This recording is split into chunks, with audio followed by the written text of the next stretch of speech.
أعوذ بالله من الشيطان الرجيم. بسم الله الرحمن الرحيم. الحمد لله نحمده ونستعينه ونستغفره ونعوذ بالله من شرور أنفسنا ومن سيئات أعمالنا. من يهده الله فلا مضل له ومن يضلل فلا هادي له.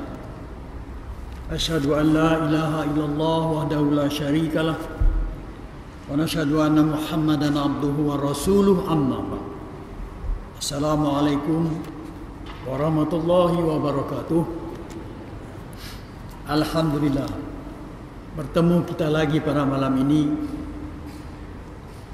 Terima kasih pada yang dapat melapangkan waktu untuk sama-sama kita meneruskan perjuangan kita ini mencari jalan Allah melalui Al-Quran, melalui ilmu i'rabul Quran, mencari jalan yang lurus.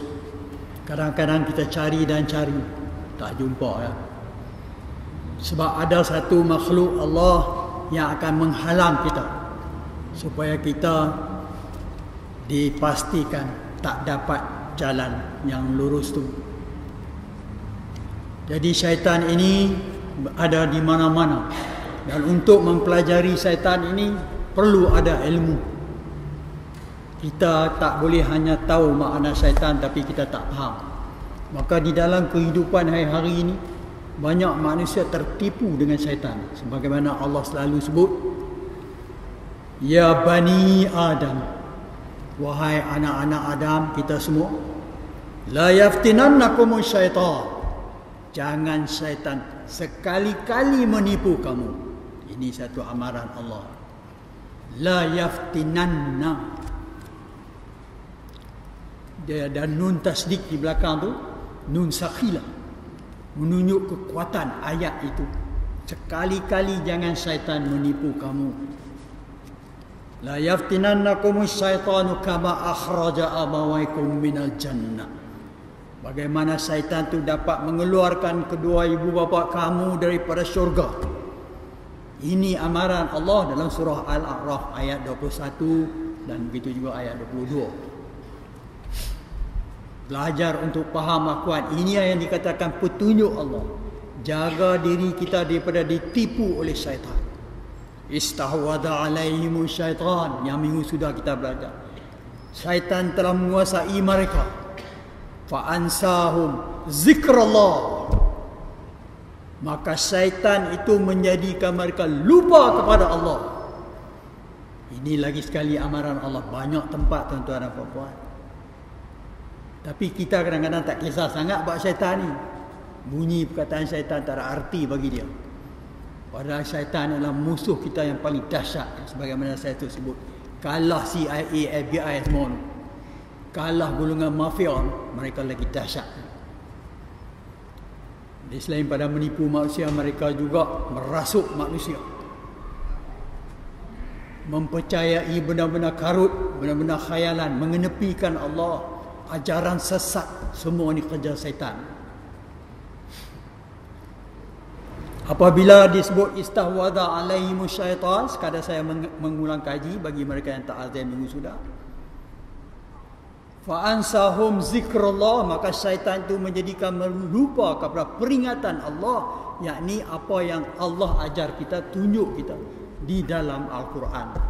Dan begitu juga apa yang Nabi ajar kita. Bila syaitan menguasai dia, dia lupa semua tu. Kalau Allah kata jangan buat ini, jangan buat ini, hendaklah kamu lakukan ini, dia tak tahu yang mana satu. Ulaika hizbus syaitan, mereka itu ialah kumpulan syaitan. Tuan-tuan jangan masuk kumpulan ini. Jangan sekali-kali kita tertipu masuk geng syaitan. Sama ada syaitan manusia atau syaitan jin. Ini Allah sebut supaya kita dapat jaga diri. Ulaika hizbus syaitan, mereka ini adalah geng syaitan. Ala, ingatlah kamu, kata Allah, inna hizbas syaitan kumpulan syaitan, ulaika humul khasirun, mereka adalah golongan yang rugi. Dan syaitan menipu. Mudah saya, kalau kita tengok dalam internet, saya tuan-tuan type bahagian kebal, YouTube, KEBAL. Di Indonesia ni banyak, di Malaysia pun kita sekarang ada, saya tengok tadi ada lagi kebal-kebal ni, ambil golok takik apa semua ni, tak makan. Oh, dia hebat ya. Dia rasa dia cukup terror. So semua kerja setan. Dia cuma nak tunggu satu masa, load. Tengok ada satu India buat dalam bahagian kebal, dia ambil golok yang tajam, dia letak di belakang, terbelah dua belakang dia. Kelang kabut berpis putar pijak balik ya. Masih ada lagi dalam YouTube tu, tuan-tuan rajin-rajin buka. Untuk kita nak tengok bagaimana syaitan menipu manusia. Yang Indonesia tu dia menggunakan cincin hikmat, cincin yang ada penunggu syaitan. Apabila dia ni penjenayah, kemudian polis Indonesia mengepung dia, mereka tembak 114 peluru. Dia buka baju dia, tembak. Tuan-tuan perhatikan video tu. Tembak perempuan-perempuan 104 biji peluru, tak load. Lama-lama syaitan pergi bisik kepada kawan dia tu. Hampir habak saat kat mereka ni macam mana? Dia pergi habak. Tu cincin hak dia pakai tu, cabut buat. Maka polis serbu. Seorang polis mati ditembak olehnya. Polis serbu, tangkap, cabut cincin, tembak, mati terus. Tu kerja setan. Pasal apa setan tak jaga dia bila cincin tak ada? Sebab itu balik kepada Allah. Siapa yang sebenarnya boleh melindungi dia? Allah Subhanahu Wa Taala. Pada masa dia minta kebal dia kepada syaitan, Allah bagi. Tapi tanggung sendiri lepas pada tu. Dan dia mati di depan rumah dia. Tuan-tuan balik saya buka tengok dalam internet bahagian YouTube, KEBAL. Macam-macam cerita tentang kebal. Hak kita Malaysia pun ada baru ni. Takik tak sangka. Itu pun satu cara syaitan menguasai manusia dan menipu. Dan kita orang-orang Melayu terutamanya megah dengan ilmu mistik. Ilmu yang macam ni jadi satu kemegahan. Kalau orang habak tu hantar tu mat tu kebai tu, wah, bang kebai lah. Kalau kita orang yang pegang pada Islam, kita tahu bila dia sebut kebal tu, ini orang setan. Dalam Islam tak ada ilmu kebal. Mana ada Nabi Muhammad sallallahu alaihi wasallam, mana ada kebal. Dia dalam perang Uhud pun luka parah juga ya. Tu Nabi kita sendiri. Kalau nak kebal, Nabi lah kebal. Oh, dia lagi kebal. Dan megah dengan kebal. Sebab itu sifat syaitan. Kalau dia ada ilmu kebal, dia kena tunjuk kat orang. Itu kerja syaitan, dia tak kebur ya. Dia sombong, kata Allah. Jadi siapa yang berwalikan syaitan, sifat dia adalah sama dengan syaitan. Tuan-tuan dan puan-puan, di dalam Islam kita perlu ada ilmu. Kita ni banyak suka ikut. Kita jadi pak turut. Kita suka melihat kepada Muslim tu. Orang yang mempraktikkan Islam, kita panggil Muslim. Jadi dia memperhatikan Muslim tu, dia ikut Muslim tu. Allah bukan suruh ikut Muslim. Dia suruh ikut Al-Quran tu. Jadi kalau dia nak tegak Islam dia kena balik kepada kitab Allah. Dia tak boleh lari. Dan menuntut ilmu, tuan-tuan dan puan-puan, kita jangan pandang ringan. Sebab talabul ilm, tuntun ilmu itu ialah faridatun. Makna faridah, wajib. Kata Nabi dalam Rawahul Baihaqi dengan wa Ibni Abdul Bar, hadis yang sahih. Tuntut ilmu wajib. Tuan-tuan tanya balik diri, tuan-tuan tuntut dah ilmu. Al-Quran terutamanya, hadis. Banyak mana tuan-tuan dan perempuan tuntut ilmu? Sedangkan Nabi kita menuntut ilmu tu wajib. Kamu ikut Nabi tak? Oh, ikut mesti. Nabi kata tuntut ilmu, kamu tuntut dah ilmu. Taklah lagi nanti selalu sibuk. Itu kelemahan kita. Kita nak tegak Islam, kita cari shortcut. Cari jalan pintas. Jadi talabul ilm faridah, wajib atas ala kulli muslim, setiap muslim, setiap orang yang mengamalkan Islam wajib tuntut ilmu, ilmu syariat, hukum-hukum Allah. Makna dia kena kaji Al-Quran dan juga hadis-hadis Nabi. Kalau dia tak sampai tahap mau mengkaji Al-Quran, maka dia sudah bantah, ingkar kepada suruhan Nabi dan Allah Subhanahu Wa Taala. Sebab itu kita tidak ada pilihan. Tuan-tuan mesti belajar Al-Quran itu mulai sekarang dengan penuh kefahaman supaya kita tak tersasar dalam agama kita. Dan kita melihat dalam bidang ilmu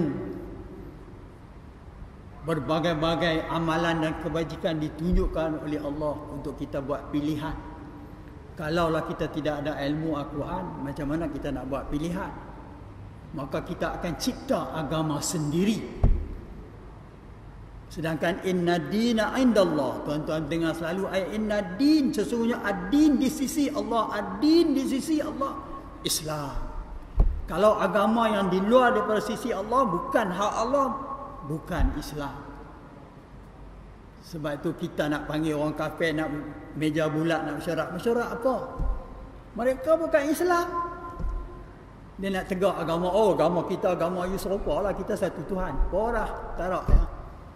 Allah kata inna dina indallah, hak di sisi Allah itu sahaja Islam. Itu agama Allah. Yang lain tarak. Nak bincang apa? Betul tak? Balik kepada Al-Quran. Bagaimana Allah mengajar kita? Din, ad-din Allah, agama Allah, itu Islam. Maka dia mau tak mau dia kena kembali kepada Al-Quran tu. Sebab itu adalah constitution yang Allah tetap bagi kita. Perlembagaan yang mesti diikuti. Mau tak mau, mesti kena ikut. Tidak, dia tak jadi agama Islam. Tuan-tuan jawab macam mana? Tak apa, tak baca Al-Quran bagi faham? Tak boleh, tak boleh. Mengikut Dr. Zakir Naik, tuan-tuan tahu sekarang dalam video, insya-Allah saya rasa hujung tahun ni TV dia akan masuk dalam Astro atau awal tahun depan. Dan dia cukup kuat pegang pada Al-Quran ya. Tuan-tuan yang belum buka boleh type Zakir, Z-A-K-I-R N-A-I-K, Zakir Naik. Allah beri dia satu kemampuan dapat mengingat ayat-ayat Allah tak mana. Begitu juga kitab Hindu semua, dia tahu yang Hindu sendiri pun tak tahu. Dia juga tahu kitab Bengali dia. Kitab Kristian dia tak usah cakap lah. Kena kaji kitab. Jumlah main semua kitab. So balik kepada Allah. Satu Tuhan. Dan Tuhan itu ialah Allah. Cuma Hindu ni dia tak mau terima. Kitab Vedas dia, Upanishad dia tak mau terima. Kata ada ayat itu. Sebab mereka tak faham. Dia tulis dalam bahasa Sanskrit. Tok Sami tak mau ajak orang India bahasa Sanskrit. Sagi kedudukan dia tergugat. Dan saya biasa tanya orang India tak tahu. Jadi nak baca terjemah pun tak ada.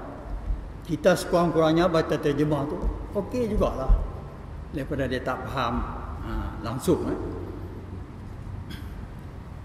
Tuan-tuan dan puan-puan, apabila tuan-tuan melihat Al-Quran ni sebagai petunjuk, apa yang diperingatkan oleh Allah dalam Al-Quran tu dia macam buat tak tahu saja. Allah cap orang macam ni zalim. Kita tak melihat zalim kok mana? Baca Quran tak faham, tak menghayati pun zalim ke? Kita sama-sama tengok. Tuan-tuan perhati As-Sajdah, ayat yang pendek, iaitu Sajdah ni surah 32 Al-Quran, muka surat 417.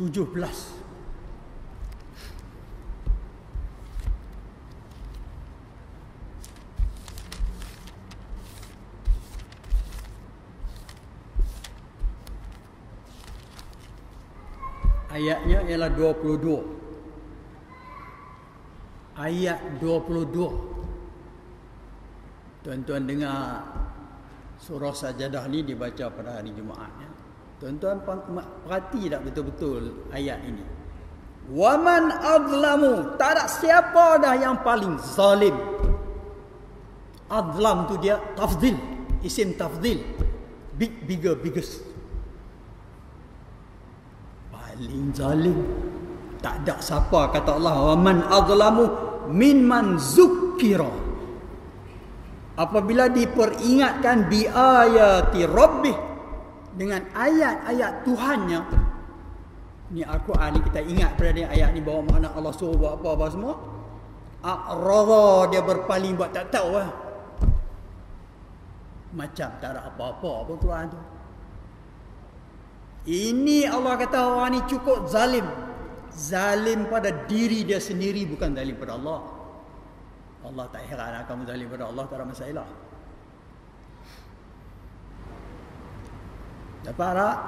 Itu kita ambil sedikit ayat yang pendek. Man adlamu, siapakah yang paling zalim min man zukkira. Zukkira tu dia lil majhul.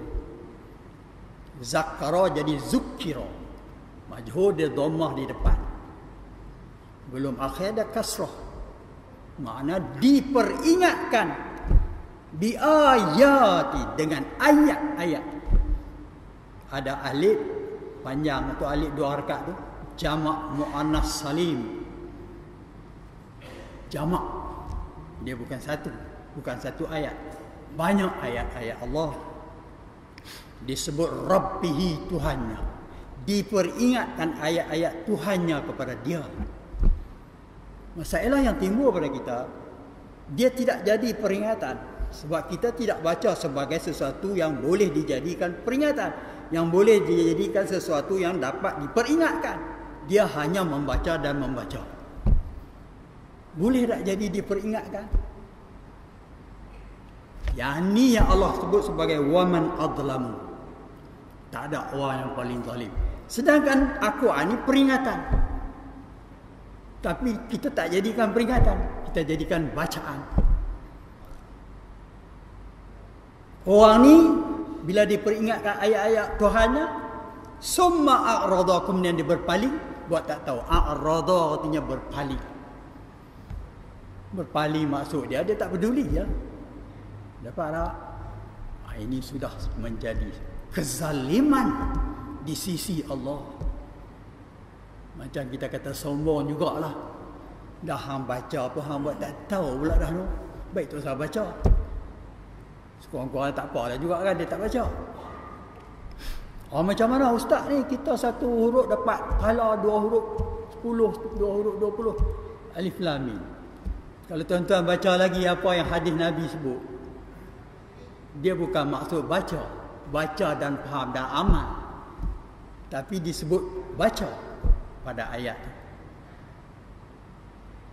Kalau baca tentu Al-Quran tahu. Tak sebut masalah baca bagi faham. Afala yatadabbarunal Quran, mengapa kamu tidak tadabbur Al-Quran itu? Tanya buat apa? Kalau baca saja. Tadabbur tu artinya dia kena kaji Al-Quran tu, menghayati Al-Quran, apa makna dia. Ikut. Kalau Allah kata jangan, jangan. Kemudian dia amal. Yatadabbarunal Quran. Tadabbur, kita selalu dengar tadabbur. Inna minal mujrimina muntaqimun. Kami akan memberikan pembalasan. kepada orang-orang yang berdosa, pelaku-pelaku penjenayah agama. Itu satu. Jadi tuan-tuan ambil perhatian. Baca tidak faham dengan berpaling kepada ayat-ayat Tuhan ni adalah kezaliman. Kita pernah fikirkan macam tu? Rasanya tidak. Kita baca dan baca, kita seronok. Tetapi kita baca dan baca 2 jam kita baca, kita berhenti, kita pun tutup Quran tu. Itu dinamakan berpaling. A'rada. Ia telah berpaling daripada anha, daripadanya. Ayat-ayat tu, ha tu balik kepada ayati. Dia muannas. Itu dia bunyi ha. Dia tak bunyi hu. Jadi dia berpaling daripada ayat-ayat tu. Dia adalah orang zalim. Saya tuan-tuan, saya nak ubah ni perception kita ni. Balik kepada memahami Al-Quran. Sekarang kempen-kempen luar negara banyak ke arah ni. Kempen di negeri kita kurang. Kadang-kadang saya tengok syarah ustaz. Tanyalah ustaz hari Sabtu tu. Ada juga sekali-sekala yang dia kuatkan hujah dia untuk faham. Banyak ustaz-ustaz lain tak ada apa-apa. Maka tuan-tuan dan perempuan bukan gulungan dulu. Tuan-tuan dan perempuan kebanyakan keluar universiti. Yang bersara pun banyakkan universiti. Yang hak golongan saya pun banyakkan universiti. Kita tak masuk masyarakat dulu dah. Kita dah advance. Kita berfikir pun mesti ke depan. Jangan ikut cara tok nenek kita dulu baca cukup buat kenduri bila habis. Nasi kunyit lah apa buat kenduri. Tak ada macam tu, begitu bukan matlamat Al-Quran. Matlamat Al-Quran ialah nak tengok petunjuk Allah. Jadi tuan-tuan dan puan-puan, itu satu daripadanya yang harus diberi perhatian. Tuan-tuan tengok pada surah Taha, surah 20, Al-Quran muka surat 320. Ayat yang sama yang menggunakan perkataan a'rada, berpaling tadi disebut a'rada, berpaling daripada kitab Allah, disebut sebagai zalim. Ayat-ayat Allah dia berpaling. Sini tuan-tuan perhatikan ayat 124. Waman a'rada, sama juga, barang siapa berpaling an zikri, dari peringatan aku. Tuan-tuan ingat peringatan aku apa dia? Mesti Al-Quran. Peringatan Allah apa ada? Al-Quran. Kemudian Nabi terang sunnah Nabi. Siapa yang berpaling daripada zikri, iaitu dia balik mutakallim, aku, peringatan aku, fa inna lahu, maka sesungguhnya baginya orang tu, orang yang berpaling tu, ma'isyatan, kehidupan, zonkan, dalam keadaan sempit hidup dia. Dia heran pasal apa? Pasal apa aku hidup susah kan? Duit pun ada, rumah pun besar dah. Tapi dia masih rasa tak tenang, tidak ada ketenangan. Macam life dia tu ada sedikit rasa miserable.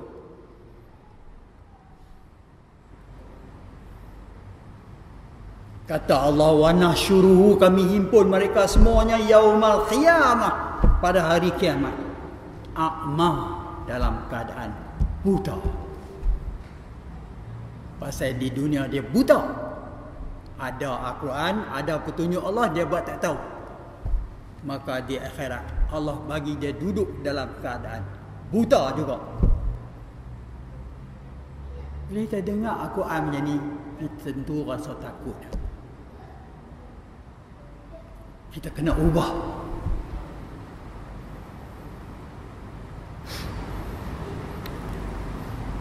Dia kata, pada masa hari akhirat. Rabbi, Tuhanku, lima hasyartani, mengapa engkau himpun aku a'ma, dalam keadaan buta. Dia kata, wa qad kuntu basiran, dulu aku nampak, dulu aku celik. Pasal apa? Bila mai akhirat aku dijadikan buta. Dia semacam nak tanya Allah, ya. Ini dirakamkan bagi kita melihat manusia yang tak kisah Al-Quran ni.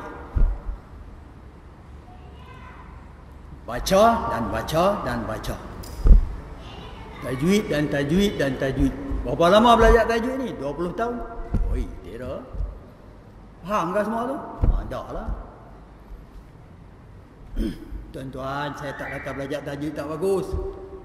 Nanti Ustaz Elmi marah saya. Ya, saya pun belajar dekat Ustaz Elmi juga tajwid. Masa satu ketika beliau bagi syarat, saya tak tahu sekarang terus lagi. Tajwid kena belajar.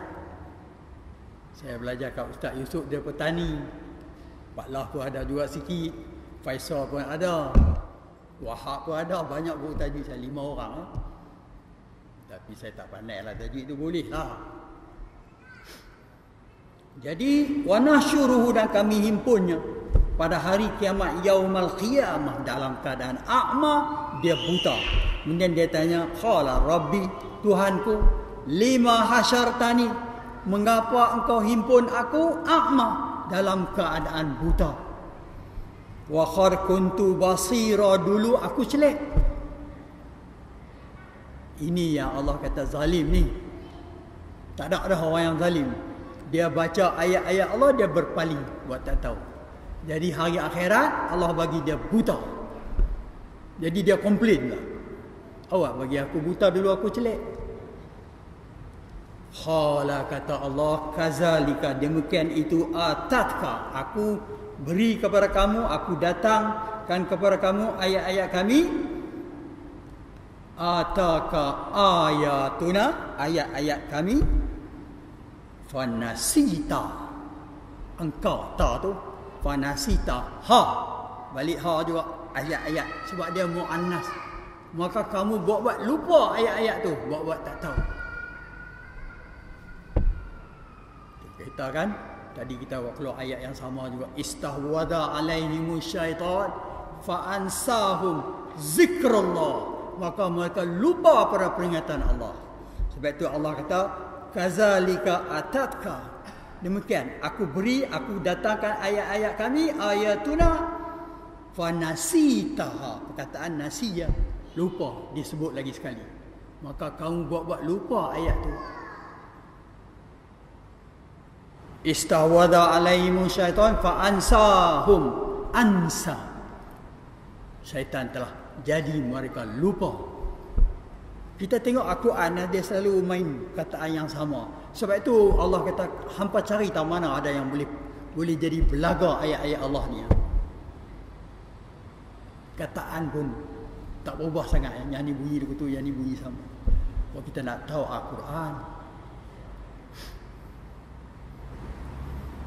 Wa kazalika, demikian hari ini, hari akhirat ni, al-yauma tunsa, kamu dilupakan. Itu balasan Allah. Tuan-tuan, kalau kita tengok ayat macam ni, kita kena ubah.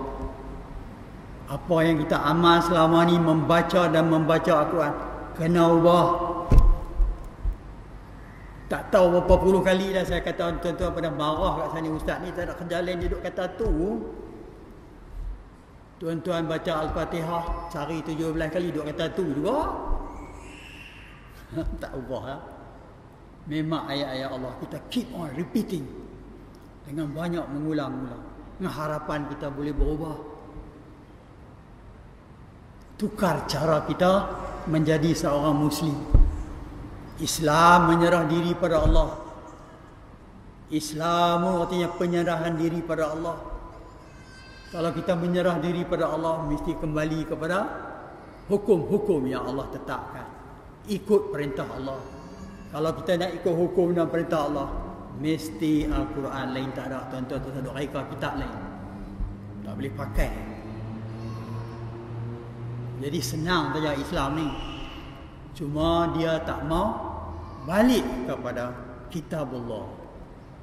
Maka dia jadi manusia Islam yang sukar. Tu syaitan boleh bully dia. Syaitan tahu.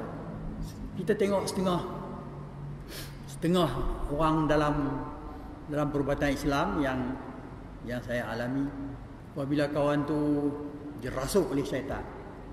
Syaitan tu adalah hamba Allah yang berubat ni, dia pun tak belajar penuh, belajar orang kata sikit-sikit lah ya. Syaitan tu bila sebut dia kata, syaitan kamu ni, dia kata kat syaitan, kamu faham tak Al-Quran ni? Allah kata apa, Allah kata apa? Kamu akan masuk neraka apa semua. Lepas tu syaitan tu tanya dia balik, hang faham tak? Malu juga kita. Dia boleh tanya balik. Yang hang tu faham tak? Yang hang tanya aku tak faham ni, hang sendiri faham tak? Kawan tu nak terkejut ya. Jangan ingat jin ni bodoh. Dia lagi layak buku. Dia tahu siapa yang tahu Al-Quran. Hang tak tahu, hang tak duduk habaq hang pandai, aku tahu tak, hang kan tahu. Betul tak? Siapa yang mau buat kan perubatan Islam banyak mengalami benda-benda ni. Sebab tu apabila kita baca Al-Quran, dia pun baca juga di belakang tu. Dia nak habaq, dia tahu. Kalau baca aku pun tahu. Jadi kita pun baca Yasin, dia pun Yasin. Tapi dia pun tak ikut. Kita pun tak ikut. Tu yang dia kata, hang pun lebih kurang aku juga. Jaga sikit syaitan ni, dia pandai ya. Yang hang lebih kurang aku tu saya dengar banyak kali lah. Hang pun lebih kurang aku. Jadi kita nak berubat orang masuk syaitan, kena lengkap diri kita baik-baik supaya syaitan tu hormat sikit kita. Jangan kita belah ikut dah. Ni tahu Ustaz Yusof, dia Darul Syifa. Dia pun banyak pengalaman. Anak murid saya juga dalam bahagian perubatan Islam. Jadi benda-benda macam ni, benda yang kita tak ada pilihan, kita terpaksa ikut macam mana Allah dan Nabi ajar kita. Jangan kita ikut masyarakat. Masyarakat semua bawa cara hidup Islam, baca Al-Quran. Kita pun baca Al-Quran. Kalau kita tengok di dalam masjid, tak ada orang berhimpun 3-4 orang duk bincang makna Al-Quran. Ni. Dia pun perhati, dia pun ni duk bincang apa, dia pun mari. Boleh saya tumpang sama. Kita tak tengok macam tu. Kita lebih nampak baca seorang-seorang dia. Jadi tuan-tuan, kita ubah. Kalau kita tak mau ubah, dia salah. Lepas tu Allah kita berpaling. Manusia ni zalim. Dia marah dari segi sebab dah sampai Al-Quran tu pada dia. Ada ayat lain hari tu saya tunjukkan di akhirat pula. Ada satu puak marah pada satu puak. Quran tu sampai, kawan tu kata nak baca apa Quran tu. Tak baca pun tak apa. Dia pun tak baca, dia masuk neraka. Yang hak baca Quran duduk dalam syurga. Jadi cerita ni banyak sangatlah. Menjadi contoh tauladan bagi kita supaya kita tahu nak jaga diri.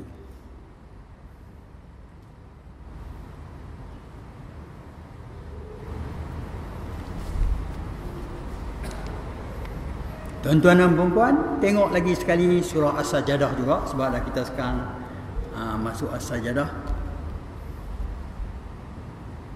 Quran muka surat 417. Sekarang ni dia berubah sikit sebab saya rasa kita balik kepada ayat 15. Surah 32.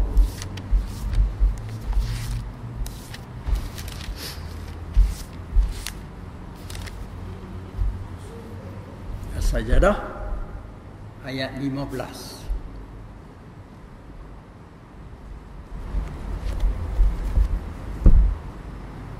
Balik kepada ayat Quran juga. Dalam As-Sajdah ni dia menekan kepada kefahaman Al-Quran. Apabila orang tu faham Al-Quran, sifat dia berlain. Dia tak sama dengan yang tak faham Al-Quran. Kita tengok, innama, sesungguhnya yu'minu bi ayatina. Orang-orang yang beriman kepada ayat-ayat kami. Tuan-tuan baca Al-Quran. Kita boleh kata, awak saya tak beriman ke? Dia boleh kata macam tu, saya tak beriman ke? Kita tengok orang yang baca Al-Quran. Apabila dia baca Al-Quran, dia faham haqqa tilawati. Allazina atainahumul kitab, orang-orang yang kami beri pada kitab, yang beri pada kita ni Al-Quran, yatlunahu, mereka membacanya haqqan. Itu maf'ul mutlaq, menguatkan perbuatan baca tu macam mana. Allah sebut haqqan, sebenar-benar baca, bukan main-main. Haqqan dia tanwin fathah. Dalam bahasa Arab dia masuk tata bahasa, disebut perkataan itu maf'ul mutlaq. Maf'ul mutlaq tugasnya ialah menguatkan perkataan perbuatan baca tu. Baca yang bagaimana? Sebenar-benar baca. Mana dia faham dan dia amal. Tilawati. Baru Allah sebut ulaika yu'minuna bihi, maka beriman dengan Al-Quran tu. Tuan-tuan tanya balik, kalau baca tak faham? Kita boleh jawab sendiri ya. Yang baca haqqan tu, tilawah bacaan haqqan tu, makna sebenar-benar dia baca tu, ulaika yu'minuna bihi, mereka beriman dengan Al-Quran. Yang baca tak haqqan tu, jawab sendiri. Tuan-tuan nampak tak? Sebab tu Al-Quran kita tak boleh baca, kita kena tengok Allah kata apa. Dia ada argument dia, hujah dia. Kalau kamu baca Al-Quran kamu tak faham, tak tahu apa, itu bukan haqqan. Bila haqqan baru Allah suruh ulaika yu'minuna bihi, mereka beriman dengan Al-Quran tu. Hi tu balik kepada dhamir Al-Quran. Jadi bila kita faham, aku ni tak kena lah selama aku duk baca Quran, tak peduli sangat makna kepahaman. Tuan-tuan dan puan-puan, sebab kesuntukan masa, insya-Allah minggu depan kita akan sambung lagi melihat bagaimana pentingnya memahami Al-Quran. Dia ada dalil dia. Kita tak banyak orang tunjuk benar-benar lagu ni, jadi kita pun tak nampak sangatlah Al-Quran itu sebagai sesuatu yang penting dipahami. Jadi kalau kita tengok contoh-contoh ni, saya tak bagi contoh-contoh yang berlaku pada Nabi lagi. Contoh-contoh yang berlaku ni adalah mewajibkan sebenarnya kita fahami. Betul tak? Kalau tidak, takkan Allah nak kata amat zalim orang yang dia diberi ayat Allah, dia buat tak tahu. A'radha, dia berpaling. Sebut perkataan sampai macam tu, tak beriman pada Al-Quran. Di semua ni dia adalah menunjukkan bila kita tak faham, masalah banyak. Sebab itu saya suka ikut ulama-ulama international mereka ni, seperti Dr. Zakir Naik ni. Dia memang tegas, tak faham Al-Quran tak boleh. Anak dia tu, lelaki tu berapa tahun ya? Belasan tahun. Anak perempuan dia semua bersyarah dah sekarang ni. Semua buat Al-Quran. Mereka hafal ayat-ayat. Kalau dia masuk dia punya TV, Peace TV, P-E-A-C-E TV, dia akan masuk melalui Astro, insya-Allah. Tuan-tuan rajin-rajin buka. Pedoman yang amat baik. Jadi sekian untuk malam ni, saya minta maaf sekiranya ada sebarang keterlanjuran cakapan. Wabillahi taufiq wal hidayah. Wassalamualaikum warahmatullahi wabarakatuh.